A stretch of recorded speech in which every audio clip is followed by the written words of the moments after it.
ఇక యాదాద్రి భువనగిరి జిల్లా వార్తలు ఒకసారి చూద్దాం. యాదగిరిగుట్ట లక్ష్మీ నరసింహస్వామి వారి స్వర్ణ విమాన గోపుర ఆవిష్కరణ కార్యక్రమానికి సర్వం సిద్ధమైంది. రేపు ఉదయం 11:54 అర్చకులు, పండితులు, అదేవిధంగా వానమమలై పీఠాధిపతి రామానుజ చెంజ స్వామివారి నేతృత్వంలో ఈ మహాకుంభ సంప్రోక్షణ మహాకుంభాభిషేకం కార్యక్రమాన్ని నిర్వహించడానికి అన్ని రకాల ఏర్పాట్లు కూడా చేస్తూ ఉన్నారు. అందుకు ముందుగా 4 రోజుల పాటు కూడా ఈ పంచకుండాత్మక యాగాన్ని అంగరంగ వైభవంగా కన్నుల పండుగ జరుగుతోంది. ఈ రోజు కూడా పంచకుండాత్మక యాగాన్ని అంగరంగ వైభవంగా నిర్వహించారు.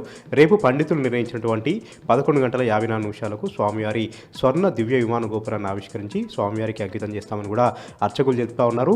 స్వర్ణ విమాన గోపుర ఆవిష్కరణ సందర్భంగా భక్తులందరూ కూడా అమితానందాన్ని వ్యక్తం చేస్తూ ఉన్నారు. ఆ శుభగడియలు చూడడానికి, ఆ సుదర్శన చక్రాన్ని చూడడానికి, బంగారు స్వర్ణ గోపురాన్ని చూడడానికి భక్తులు ఎంతగానో తహతహలాడుతూ ఉన్నారు. ఇక సూర్యాపేట జిల్లా వార్తలు ఒకసారి చూద్దాం.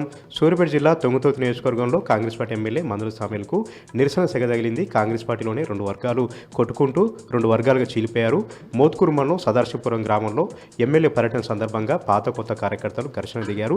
ఫ్లెక్సీలు జింపేశారు. మందుల సామేలు కొత్తగా వచ్చినందుకు మాత్రమే పెద్దపీట వేస్తూ ఉన్నారు.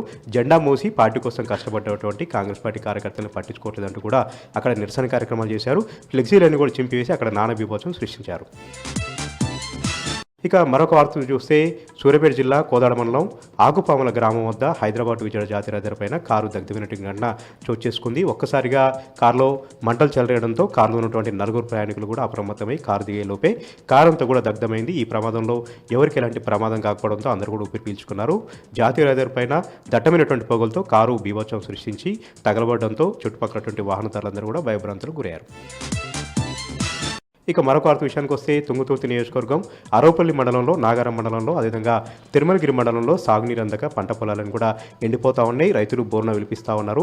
ఎస్ఆర్ఎస్పీ ఆయకట్టు కింద నీళ్ళు ఇస్తారని ఆశతో పంటలు సాగు చేసినటువంటి రైతులకు సాగునీరు అందక పంటలు ఎండిపోతుండడంతో చేసేదేం లేక అది పశువులకు, అదేవిధంగా మేకలకు కాపుతున్నటువంటి పరిస్థితిని కూడా మనం అక్కడ చూస్తూ ఉన్నాం. రైతులందరూ కూడా ₹1,000 పెట్టుబడులు పెట్టారు. ప్రభుత్వం నీళ్ళు వస్తుందని ఆశతో పంట సాగు చేస్తే ప్రభుత్వం తమను మోసం చేసిందంటూ కూడా రైతులు వాపోతూ ఉన్నారు. దాదాపు 10,000 ఎకరాల్లో ఎక్కడికక్కడ కూడా పంట ప్రశ్నార్థకంగా మారింది.